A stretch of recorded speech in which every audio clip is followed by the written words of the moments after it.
Bien, vamos a compartir otra edición de la serie Opinión de un laico. Un mes de diciembre ha sido particularmente, bueno, siempre el mundo es noticioso, pero a los efectos de lo que, bueno, muy personalmente interpreto como son cosas relevantes para los efectos de esta serie particularmente, ha sido un mes movido. En, en esta ocasión me quiero referir a un tema de algo que ha sido muy sonoro en mi país, Venezuela, pero no le voy a dedicar tiempo al personaje, sino a la acción en sí mismo que deriva de lo que con este personaje ocurrió, que fue Alex Sack, este preso que estaba en Estados Unidos, muy vinculado al gobierno venezolano, de lo cual yo no soy ni experto ni voy a pretender hacer una evaluación ni política ni judicial en torno a su caso. Pero hay algo que está más por encima, que es lo que en realidad es contenido de esta serie, que es justamente la visión de justicia que hay en el mundo versus la cuestión de justicia que a todos nos debería interesar, y se los digo con mucho respeto. Hay gente que es atea, hay gente que tendrá otras creencias, eso se respeta. O sea, yo no vine aquí a atacar ninguna creencia, pero voy a hacer el enfoque desde la visión cristiana. Y es la justicia divina. La justicia divina nos tiene que ocupar porque hay una certeza principal. Y es que todos nos vamos a morir. Esa certeza, hay evidencias de que todos nosotros tenemos personas que se nos han ido. Y nosotros mismos vamos a ser personas que nos vamos a ir y alguien nos va a llorar y alguien nos va a extrañar. Así sea corto, a mediano o a largo plazo, eso va a ocurrir. Sin embargo, el hecho de que esto ocurra marca algo que sí entra en el mundo para algunos, hipótesis, para otros, certezas. Y es que posterior a la muerte, pues hay algo, hay un plano existencial que el único que ha tenido, yo diría, una metodología de explicarlo y además con criterios claros es Jesús. Hay teorías de reencarnaciones, por ejemplo, que la gente, bueno, vuelve a nacer en otro cuerpo, inclusive en otra naturaleza, desde el punto de vista de especie, que si eras un ser humano y pasas a ser un animal. Eso también requeriría alguien, una fuerza que juzgue, pues que tenga estos criterios de decidir cómo vas a reencarnar y cuándo vas a reencarnar. Esa teoría no es cristiana. De hecho, Jesús nunca habló de reencarnación. Jesucristo hablaba de resurrección y hablaba del juicio. Y hablaba de cómo Dios juzga las cosas. Yo, cuando me ha tocado definir un poquito la justicia divina, siempre la enmarco en que Dios tiene tres atributos de tantos que para mí son fundamentales, ya que Dios camina en verdad. O sea, Dios nunca camina en la mentira ni en acuerdos, que por aquí va un poquito la reflexión de este punto. Lo segundo es la justicia. O sea, Dios es justo y esa justicia se enmarca en la verdad. O sea, Dios no juzga bajo interpretaciones que sean en ningún espacio subjetivas. Todo tiene un plano eminentemente objetivo porque es pleno, porque es verdad absoluta. Y lo tercero, y es en ese orden, es la misericordia. O sea, Dios refleja la verdad ante ti. Esa verdad tiene un juicio, tiene una sentencia, como todo en la vida. Hay gente que no le gusta proyectar esa visión del Dios juez, pero es que tú y yo constantemente estamos juzgando todo, inclusive las personas que tienen relaciones amorosas, cuando pasan por procesos de separación, eso entra dentro de un procedimiento de discernimiento y es juzgar acciones, es juzgar consecuencias, es juzgar lo que yo quiero para mi vida, cuando te dan una oferta de trabajo, cuando tienes una oportunidad de cualquier tipo, tú juzgas, tú tienes criterios, haces un discernimiento, discriminas los pros y los contras de cada cosa. Entonces, bajo esos tres principios, verdad, justicia y misericordia, la misericordia es lo último que se activa porque Dios también en su amor infinito, que no quiere condenar a nadie, pues ve si la persona tiene destellos de arrepentimiento y de dolor por las cosas que sobre todo no solamente nos hicieron daño a nosotros mismos o ofendieron a Dios, sino también que le hicieron daño a los demás. Pareciera que es muy rentable, y discúlpeme esto que voy a decir, y porque esto salpica a todo el mundo, a todo el planeta. Pareciera que es muy rentable el hecho de tener presos, sobre todo presos que estén vinculados con la política. Es por no decir vergonzoso, asqueroso, falta de equidad, falta de respeto a la verdad, cuando, por ejemplo, no pongo el caso solamente que acaba de ocurrir en Venezuela, sino previo a eso los casos de guerra. Cuando ocurrió el incidente entre Palestina, que hizo este ataque terrible en territorio israelí, murieron muchas personas que estaban en una fiesta además. Algo que llamaba poderosamente la atención, y sé que a muchos, a mí también me llamaba la atención, era por qué los secuestrados. O sea, yo entendía la masacre, que es espantoso, que es inhumana, pero yo decía, ¿por qué secuestrados? Entonces, cuando estaba el plano femenino, yo decía, bueno, es que estos tipos son de verdad unos sádicos que además violan, maltratan. Bueno, era algo indescriptible. Recuerdo un papá, de hecho, que decía, cuando supo que su hija había sido secuestrada, y él se entera de que su hija había muerto, él decía que él prefería saber que su hija había tenido ese final y no que seguía viva siendo abusada, maltratada o vejada por estos indescriptibles que eran los secuestradores. Entonces, pero más allá de eso, cuando empezaron los intercambios, que si tantos palestinos por tantos israelíes, yo decía, oye, pero es que en realidad los presos son negocios y es como una forma, es literalmente una de las maneras de entender la trata de personas. O sea, el ser humano en el plano no importa lo que tú hiciste. Si tú fuiste un ladrón, un asesino, un terrorista, lo importante es lo que tú me representas como negocio a la hora luego de poder yo rescatar personas que son también afines a mí o a nivel de interés político también representan cosas importantes para la nación. Por ejemplo, si yo logro rescatar a X cantidad de personas, eso también tiene un plus político a nivel de votos, a nivel de electoral. Entonces yo eh, he aprendido a decepcionarme un poquito, y eso es importante que todo cristiano lo haga, a no tener tanta esperanza y tanto apego al mundo en toda su forma, en todos sus protagonistas, y depositar nuestra confianza de alguien que nunca nos va a decepcionar, que es Dios, y confiar en su justicia.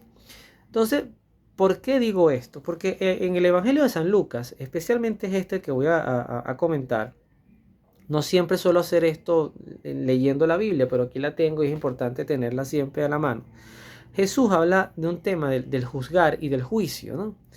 Pero sobre todo, algo que me encanta es que Dios es insobornable. O sea, a Dios no le interesa, ya voy a poner un ejemplo de esto, decir, bueno, tengo tantas personas acá retenidas que representan al mal, pero cuando el mal me retenga gente buena, entonces yo hago un intercambio. Esa no es la visión de Dios, y ya lo voy a explicar. Jesús preguntaba en el versículo 57 del capítulo número 12 del Evangelio de San Lucas, cómo no son capaces de juzgar por ustedes mismos lo que es justo? ¿Okay? Mientras van donde las autoridades con el adversario, aprovecha la caminata para reconciliarte con él. No sea que te arrastre ante el juez. Ahí aparece una figura importante, el juez. Y el juez te entregue al carcelero. Y el carcelero te encierra en la cárcel. Yo te aseguro que no saldrás de allí hasta que no hayas pagado el último centavo. Palabra del Señor, gloria a ti, Señor Jesús. Me quiero quedar con esa última parte. No saldrás de allí. No dice hasta que haya una amnistía, hasta que haya una apelación, hasta que haya un intercambio. La justicia de Dios, la verdad en Dios, no se negocia. ¿Por qué digo esto? Porque si alguien ha tenido bajas significativas y además dolorosas en la vida humana, en la historia humana, especialmente en la era cristiana, pero previo a esto también ya Cristo existía, porque él mismo lo afirma, y además había un Dios que tenía un plan de salvación para la humanidad desde antes de Cristo, en su encarnación, pero seguía siendo el mismo Dios, es Dios. Nosotros hemos tenido santos, y de hecho basta ver la historia de los protomártires, por ejemplo, San Lorenzo, todos los apóstoles, salvo Juan, y no porque Juan no lo intentaran matar. A Juan lo intentaron matar, e inclusive al final su último tiempo estuvo en una isla que fue donde escribió en el Apocalipsis, totalmente desterrado. Entonces no es que Juan no sufrió, pero todos los apóstoles de Jesús fueron martirizados, todos, decapitados, crucificados, bueno, las peores muertes que ustedes se puedan imaginar, las peores torturas, hombres y mujeres. Y posteriormente también. En cada siglo, generalmente en los primeros siglos, hubo unas persecuciones terribles contra el cristianismo. Imagínense ustedes que Dios hubiese negociado con el demonio y le dice, bueno, vamos a hacer algo. Yo no voy a condenar un Nerón, yo no voy a condenar más para acá a un Hitler, a un Stalin, a X personas, pero tú me liberas y, no me, y deja de inspirar este odio y esta maldad en quienes están haciendo daño a los que están de mi lado. Al final es un poquito citar, parafrasear lo que decía el Génesis. Cuando Dios pone la enemistad entre la mujer y la serpiente, él dice, los de la generación de ella, de la mujer, que representa para la iglesia en general a María, pues estarán siempre en enemistad con la generación que te represente a ti. Y esa es la enemistad constante entre el bien y el mal. Eso no es una metáfora, no es una utopía, no es ficción, eso es real. El mundo realmente anda en guerra. Y lo peor es cuando se trata en estos puntos medios de no entender de que esa rivalidad no tiene punto de acuerdo. Es como el agua y el aceite. O sea, no hay puntos de encuentro entre el pecado y la gracia. No hay puntos de encuentro entre la mentira y la verdad. No hay puntos de encuentro entre las consecuencias del mal y el bien en sí mismo. Pero, y no es contradictorio lo que voy a decir, si tú quieres establecer un único punto de encuentro entre lo que acabo de citar que representa el mal y el bien, es la misericordia de Dios. Pero la misericordia de Dios no actúa, no hay forma de que actúe si no hay un arrepentimiento sincero entre los que están del lado del mal, que quieran realmente convertir sus corazones y entrar en el lado del bien, entrar del lado de Dios. Entonces, ese es uno de los problemas que no es punto de esta opinión de un laico, pero ese es uno de los problemas que quizás estamos viendo más agudos en la iglesia, que hoy lo colocaba alguien en Twitter. Pareciera que le estamos prestando más atención a los que están alejados de la iglesia y estamos literalmente descuidando a los que están dentro de la iglesia y que tratan imperfectamente, pero tratan de ser fieles. Y qué duro para una persona que literalmente ha luchado contra situaciones como lo que está ahorita en boga, la homosexualidad, la corrupción, la prostitución, la pornografía, etcétera. Han luchado y se han arrepentido y han llorado amargamente. Y entonces hoy de repente alguien les diga, no vale, pero tampoco te des tan duro. Eso no es tan pecaminoso. Además, la iglesia es para todo. Eso es aberrante desde el punto de vista de lo que ha sido el esfuerzo de muchos, que yo no me incluyo en ellos. Yo estoy del lado de los pecadores y graves. Porque yo creo que cuando tú ves la vida de la gente que realmente ha dejado todo por seguir a Cristo, por ser fiel. Y tú ves la mediocridad del tiempo que, por ejemplo, yo le puedo dedicar a Dios, en lo que es oración, en lo que es servicio, en lo que es atención al prójimo, en lo que es servicialidad. Entonces tú dices, caramba, o sea, pero no puedo en ningún punto irrespetar a esta gente. Resulta ser que hoy no hay pecado y todo está bien. Es lo mismo que pasa con la justicia. No confundamos la justicia humana con la justicia divina. En lo humano todo es un negocio. Todo es una relación de transacción. Yo te ayudo, pero ¿qué gano yo con eso? Esa palabra ocurre entre policías, entre militares, entre médicos, entre abogados, entre fiscales, entre docentes, entre administradores, entre lo que usted quiera pensar, comerciantes, etcétera. En todos los ámbitos de la vida, yo te ayudo, pero ¿qué gano yo? ¿Cómo me ayudas tú a mí? Ese es el amor que es falso, un amor totalmente irreal de transacción. Pero el amor divino, el amor de Dios, es un amor que nos enseña el amor de gratuidad. Algo que enseña muy bien Fray Nelson Medina en su canal. Para mí un aliado en mi formación. De hecho, hoy en el canal de YouTube que llevo, Abrazando Nuestra Fe, acabo de crear una lista de reproducción que se llama Aliados en la Fe. Y justamente en esos hay uno que desde hace años, no es de ahorita, que sale Fray Nelson hablando de las personas que hablan mal del Papa Francisco. Esto hay que llevarlo con mucha prudencia porque esto se ha desatado también. Pero insisto, no es el foco de esto. El foco de esto es ver cómo la justicia humana es una justicia centrada en negocios, en conveniencias. Por ejemplo, este personaje que ahorita es noticia en Venezuela y será un tiempito, después se va a olvidar como muchos otros y él tratará de hacer su vida normal. Y él lo que tendría que evaluar no es la opinión pública. Hay periodistas de oposición que le han hecho mucho daño a la comprensión, a la salud mental de los venezolanos. De oposición, sí, de oposición. Y por supuesto todo lo que ha sido el progobiernismo, que también le ha hecho mucho daño a este país.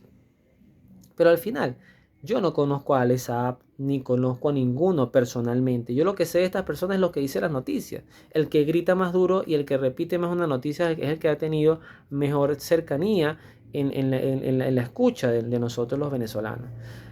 Con ello yo he aprendido que en realidad lo importante cuando uno va a dirigirse a estas personas, del bando que sean, es decirle, mira, hay un Dios que te está viendo y Él sí sabe tu verdad. Él sabe si tú robaste, si te apropiaste o te abusaste de las necesidades del pueblo.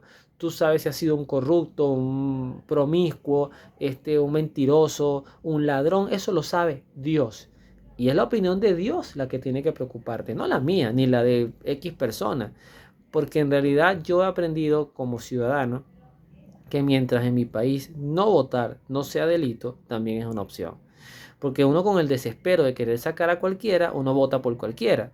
Y cuando votas por cualquiera, así fue que han llegado y siguen llegando en el continente americano y en el mundo personajes que son nefastos para la historia, para la historia de nuestros países. Entonces hay que tener discernimiento, hay que tener claridad de que la justicia humana no es fiel, que podemos ser víctimas en cualquier momento de abuso y que Dios, a pesar de que pareciera que permite el mal de una manera desenfrenada, es la fidelidad y esa promesa de vida eterna con Él para quienes ya han transitado el martirio, el dolor, la cruz, lo que a nosotros nos debe motivar para decir, yo no me fío de de los temas humanos.